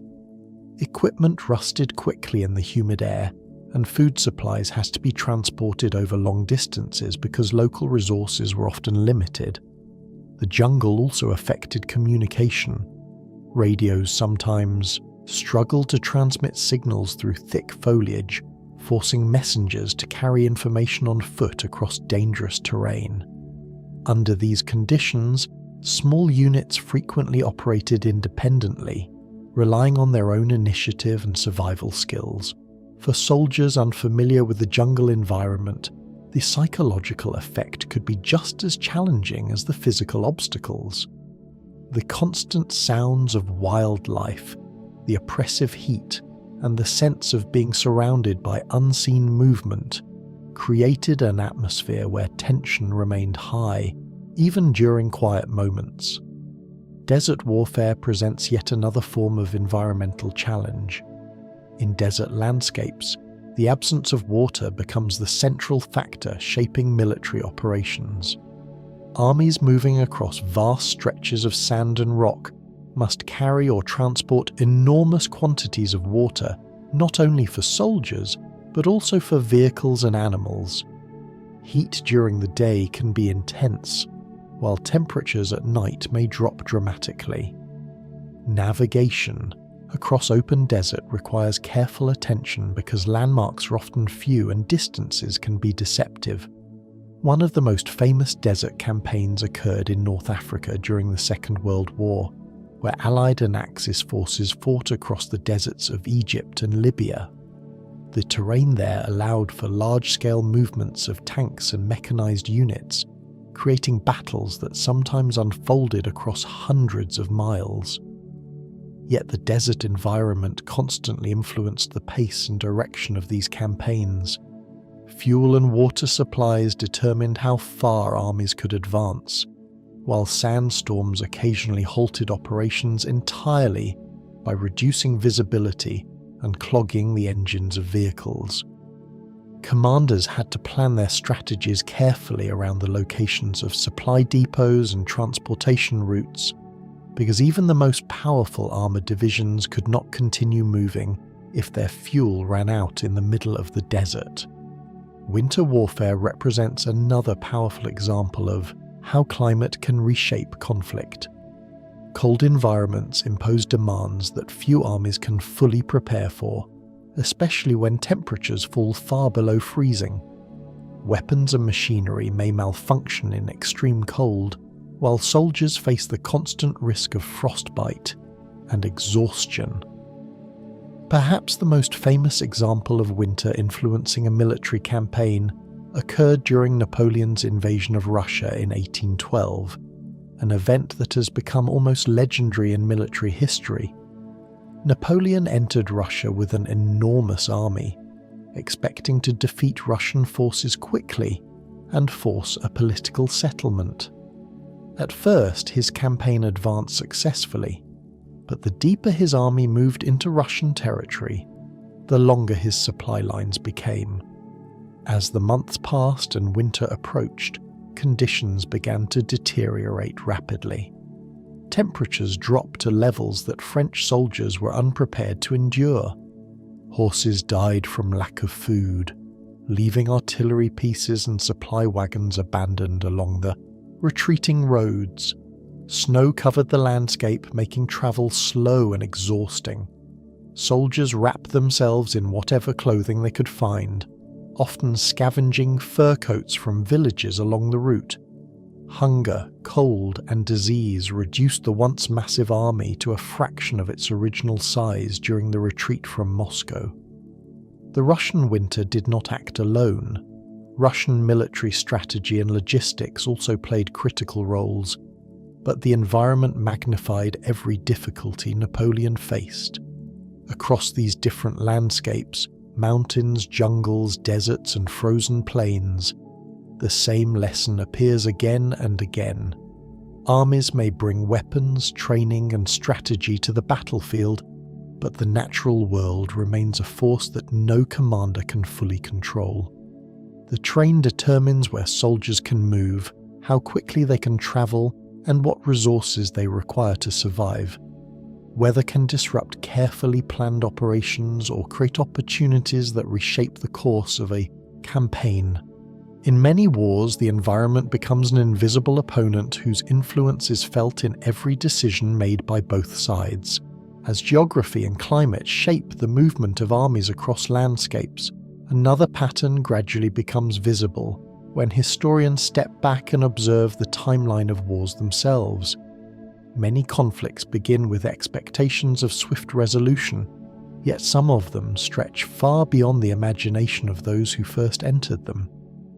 Instead of lasting months or even years, they continue across generations, slowly weaving themselves into the fabric of everyday life for the societies involved. When wars last this long, they transform from temporary crises into enduring conditions that influence culture, politics, and identity. Children grow up hearing stories of battles that began before they were born, while soldiers march into campaigns that their fathers or grandfathers once fought in decades earlier. Over time, war can become less of an extraordinary event and more of a persistent background presence in the lives of entire populations. One of the most striking examples of a long conflict unfolding across centuries is the Reconquista in the Iberian Peninsula. Beginning in the early 8th century, large parts of what is now Spain and Portugal came under the control of Muslim rulers after a series of military campaigns that crossed from North Africa into Europe. Over the centuries that followed, Christian kingdoms in the northern regions gradually expanded southward in a long and complex process of warfare, alliances, and shifting borders. The term Reconquista, meaning reconquest, describes this extended struggle as Christian kingdoms attempted to reclaim territory from Muslim rulers. Yet in reality, the process was not a single continuous war, but rather a series of campaigns and political changes that stretched across nearly 800 years. During this time, entire societies evolved under the influence of the ongoing conflict. Cities changed hands multiple times, cultures interacted and blended in complex ways, and generations of people lived there, lives within a world shaped by the slow advance of shifting frontiers. The Reconquista finally concluded in 1492 with the fall of Granada, the last Muslim kingdom in Iberia. But by that time, the conflict had already shaped the political and cultural landscape of the region for centuries. Another conflict famous for its extraordinary length is the 100 Years' War between England and France. Despite its name, the war actually lasted for 116 years, from 1337 to 1453. Even within that long period, the fighting was not constant. Instead, it unfolded through cycles of intense campaigns, followed by years of uneasy peace. The roots of the conflict lay partly in disputes over territory, and partly in claims to the French throne. English kings had long held lands within France, creating complicated feudal relationships between rulers who were simultaneously rivals and vassals. When these relationships broke down, a prolonged struggle for power began. Over the course of the war, entire generations of soldiers fought in battles that their ancestors had begun. Famous engagements such as the battles of Crécy, Poitiers, and Agincourt became defining moments in the story of the conflict. Yet just as significant were the long intervals between these battles. When towns rebuilt, rulers negotiated temporary treaties, and ordinary life continued in the shadow of future campaigns that everyone suspected would eventually return. For the people living through it, the war became a recurring presence in their world rather than a single dramatic episode. A farmer might cultivate fields knowing that armies had marched through the same region decades earlier and might do so again. Children grew up hearing stories of earlier battles as part of the collective memory of their communities. In other parts of the world, long wars emerged in different forms but produced similar effects on society. Colonial conflicts during the expansion of European empires often unfolded across decades as indigenous populations resisted foreign control.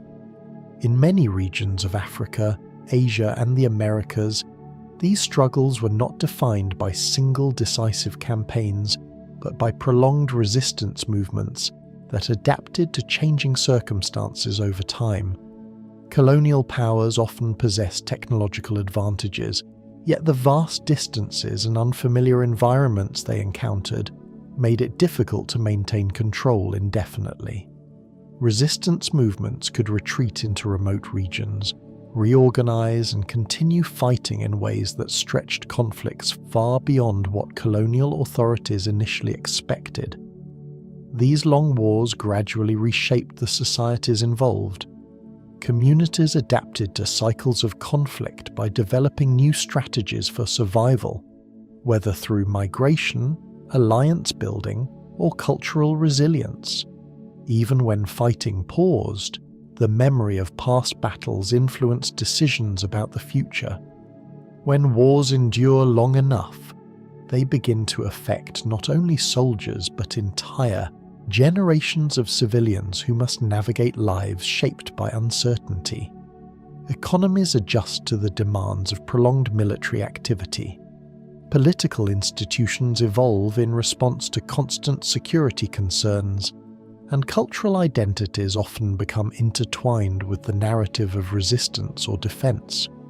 In such environments, the boundary between wartime and peacetime can become blurred. Another example of a prolonged conflict shaping society occurred during the series of wars between the Roman Empire and various rival powers along its frontiers.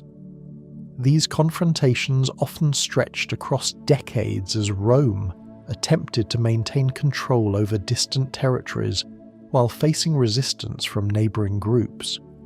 The Roman army maintained permanent garrisons along borders such as the Rhine and the Danube, where soldiers lived for years at a time defending the frontier against raids or invasions. For the communities living near these frontiers, the presence of soldiers became a permanent feature of daily life. Markets grew around military camps, families settled near garrisons, and cultural exchanges developed between soldiers and local populations.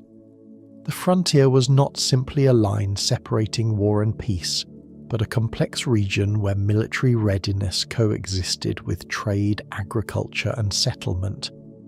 Across these examples, a common pattern emerges.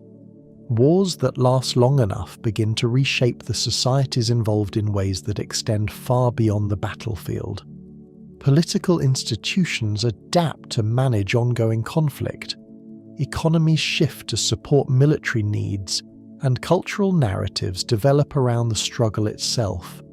Stories of past victories and defeats become part of collective memory, passed down through generations who may never have witnessed the original events.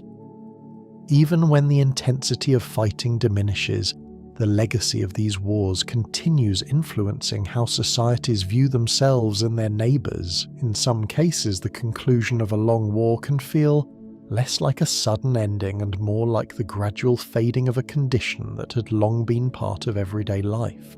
When conflicts stretch across years or even generations, a question gradually emerges that becomes more important than any single battle. How does it finally stop? Popular stories about war often imagine decisive endings, a final confrontation where one side wins clearly and the other is defeated. Yet history shows that wars rarely conclude in such dramatic fashion. More often, they fade through negotiations, exhaustion, political shifts, or economic strain that make continued fighting unsustainable.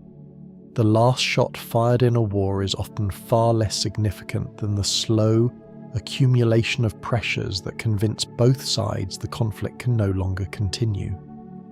Understanding how wars end requires looking beyond battlefields toward diplomacy, economic conditions, and the changing priorities of societies that have grown tired of conflict. One of the most influential examples of a negotiated ending occurred in the mid-17th century with the conclusion of the 30 Years' War in Europe.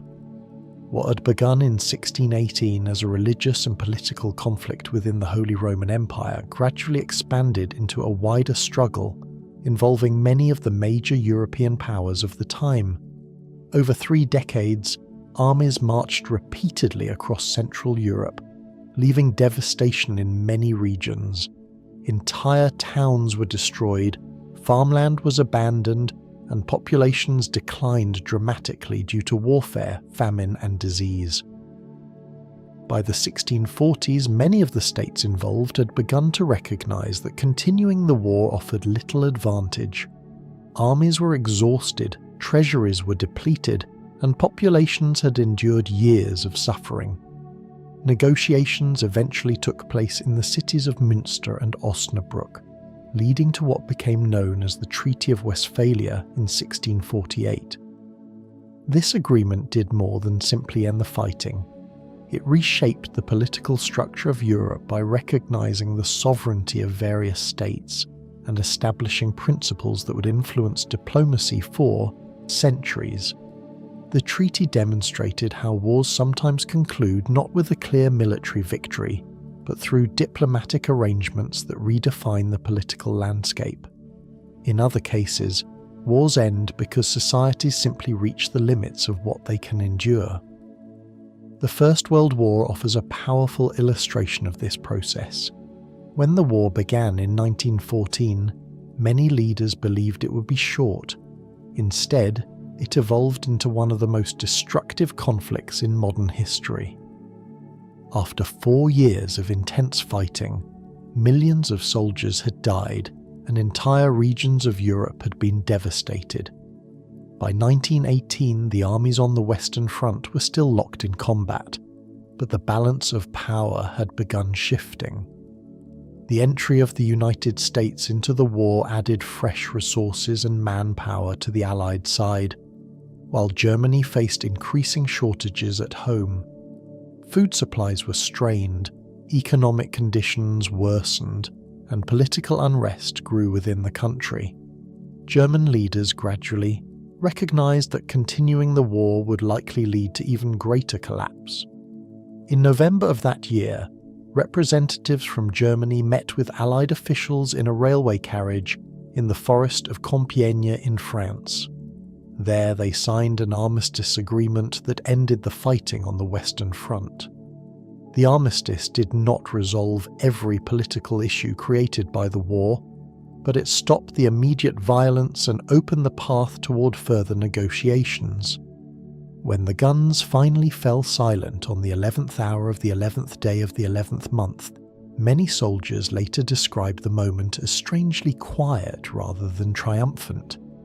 After years of constant noise and danger, the sudden absence of artillery felt almost unreal. The war had ended not because one side had captured every enemy position, but because the cumulative pressures of the conflict had made its continuation impossible. Economic conditions frequently play a crucial role in determining when wars come to an end. Sustaining large armies requires enormous financial resources. Governments must pay soldiers, produce weapons, transport supplies, and maintain infrastructure necessary for military operations. Over time, these costs place increasing strain on national economies. If industries cannot keep pace with military demand, or if populations begin to experience shortages of essential goods, the ability to continue fighting diminishes. Throughout history, several wars have ended primarily because one or more participants could no longer sustain the economic burden required to keep their armies in the field. Political change can also bring wars to a close. Governments that originally committed to a conflict may fall, new leaders may emerge with different priorities, or revolutions may transform the entire structure of a state. When political authority shifts, the policies guiding the war effort often change as well. A dramatic example of this occurred during the final year of the First World War in Russia. The Russian Empire had entered the conflict as part of the Allied powers, but the enormous strain of war contributed to widespread dissatisfaction within the country. In 1917, a series of revolutions led to the collapse of the imperial government and the rise of a new political leadership. The new authorities soon negotiated the Treaty of Brest-Litovsk with Germany, withdrawing Russia from the war entirely. This decision demonstrated how internal political upheaval can reshape the course of international conflicts almost overnight. Some wars end without formal declarations of victory or defeat at all. Instead, they dissolve gradually as political circumstances change, and the original causes of conflict lose their urgency. The Cold War between the United States and the Soviet Union illustrates this type of ending. Beginning after the Second World War, the Cold War lasted for more than 4 decades and involved intense political rivalry, military competition, and ideological confrontation between two global superpowers. Although direct large-scale warfare between them never occurred, the tension influenced conflicts and alliances across the world. By the late 1980s, however, economic difficulties and political reforms within the Soviet Union began altering the balance of the relationship. Soviet leader Mikhail Gorbachev introduced policies aimed at restructuring the country's economy and political system, while also reducing tensions with Western nations. Diplomatic negotiations, arms reduction agreements, and the eventual dissolution of the Soviet Union in 1991 brought the Cold War to a close without a traditional battlefield conclusion. Instead of ending through a final military confrontation, the conflict faded through political transformation and diplomatic engagement. These examples reveal that the conclusion of a war often emerges from a combination of factors rather than a single decisive event. Negotiations reflect changing political realities, economic pressures weaken the ability to continue fighting, and societies gradually shift their priorities toward rebuilding rather than destruction. When wars end, the moment is often quieter than the dramatic scenes imagined at their beginning. Armies stand down, soldiers return home, and diplomats begin the long process of rebuilding relationships that conflict had broken. When the final negotiations are signed and the guns fall silent, war does not disappear immediately. Instead, it slowly becomes part of history, absorbed into the long narrative of human civilization. The soldiers return home, the damaged cities begin the long process of rebuilding, and societies that once directed their energy toward conflict begin redirecting that energy toward recovery. Yet the memory of the war remains, shaping how people understand the past and how they prepare for the future. Looking across centuries, it becomes clear that war has been one of the most persistent forces in human history, but it has never been the only force guiding civilization. Alongside every conflict, there has always been an equally determined effort to prevent the next one. The story of war is therefore inseparable from the story of peace, diplomacy, and cooperation that gradually developed as societies learned from the consequences of violence. One reason wars repeat across history is that the underlying conditions that create conflict rarely disappear entirely. Competition for resources, disputes over territory, and differences in ideology or political systems continue to influence relationships between nations. As long as human societies remain organized into separate states with their own interests and ambitions, the possibility of conflict will exist. Yet history also shows that people consistently search for ways to manage these tensions without allowing them to escalate into open warfare. This search has produced systems of diplomacy, international agreements, and institutions designed to create stability between nations that might otherwise fall into conflict. In earlier centuries, diplomacy often took the form of personal negotiations between rulers and ambassadors. Kingdoms and empires sent representatives to foreign courts, where they discussed alliances, trade arrangements, and disputes over territory. These diplomatic exchanges could be slow and complicated, but they created channels of communication that sometimes prevented misunderstandings from turning into wars. Over time, these practices evolved into more formal systems, where nations maintained permanent embassies in each other's capitals. Diplomats gathered information, negotiated treaties, and attempted to resolve disagreements before they escalated into violence. The existence of these diplomatic networks reflects a recognition that dialogue can sometimes achieve what military action cannot. The aftermath of major wars has often accelerated the development of international rules designed to prevent future conflicts. After the devastation of the First World War, many political leaders believed that the world needed stronger institutions to manage international disputes. This belief led to the creation of the League of Nations in 1920, an organization intended to provide a forum where countries could discuss their differences and seek peaceful solutions. Although the League ultimately proved unable to prevent the outbreak of the Second World War, it represented an important step in the evolving idea that international cooperation could serve as an alternative to war. Following the even greater destruction of the Second World War, nations attempted once again to create structures capable of maintaining global stability.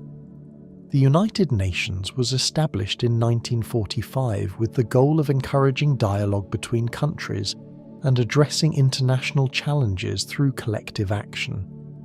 Representatives from nations around the world gathered to create a framework where disputes could be debated rather than fought.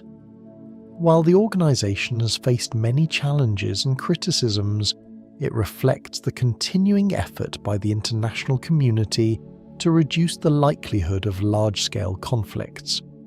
Alongside diplomacy, the development of international law has played an important role in shaping how wars are fought and how peace is maintained.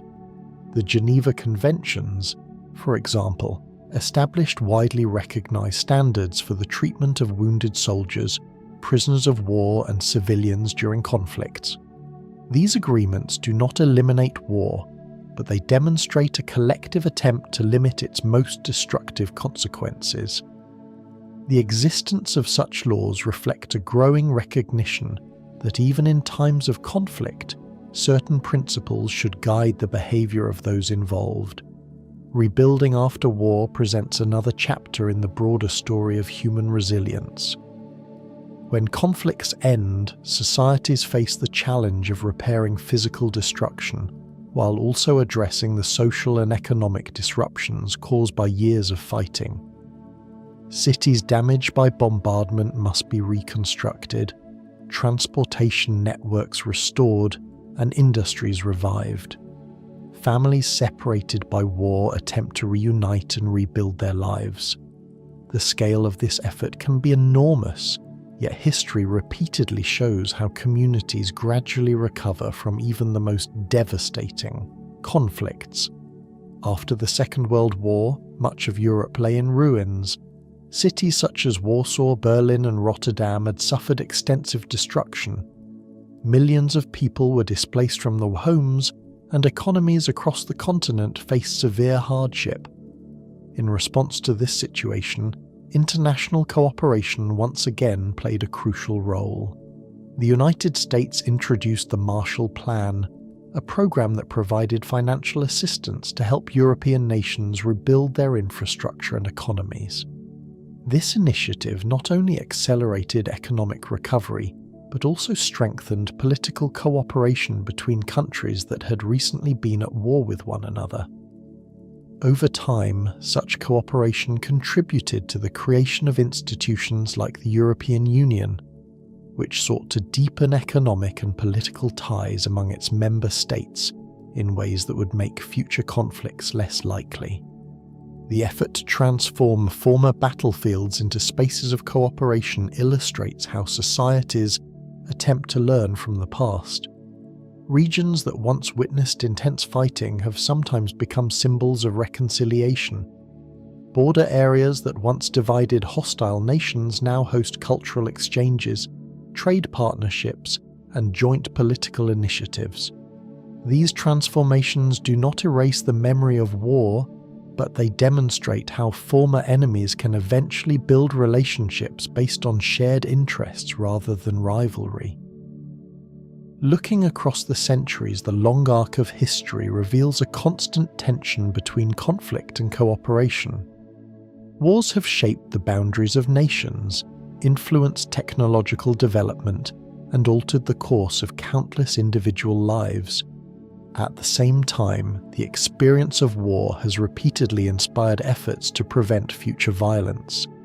Diplomacy, international law, economic partnerships, and cultural exchange all emerged in part from the recognition that the costs of war can be overwhelming. Human civilization has therefore evolved through a process where periods of conflict are followed by attempts to build systems that reduce the likelihood of repeating the same destruction. The pattern is imperfect and often fragile, yet it continues to influence the way nations interact with one another. In this sense, the story of war cannot be separated from the broader story of humanity itself. It reflects both the divisions that arise between societies and the persistent desire to overcome those divisions. Across time, people have fought for territory, power, and ideology, but they have also negotiated treaties, built alliances, and created institutions that encourage cooperation. The balance between these forces remains one of the defining characteristics of human history, shaping the path of civilization as it moves forward through each generation.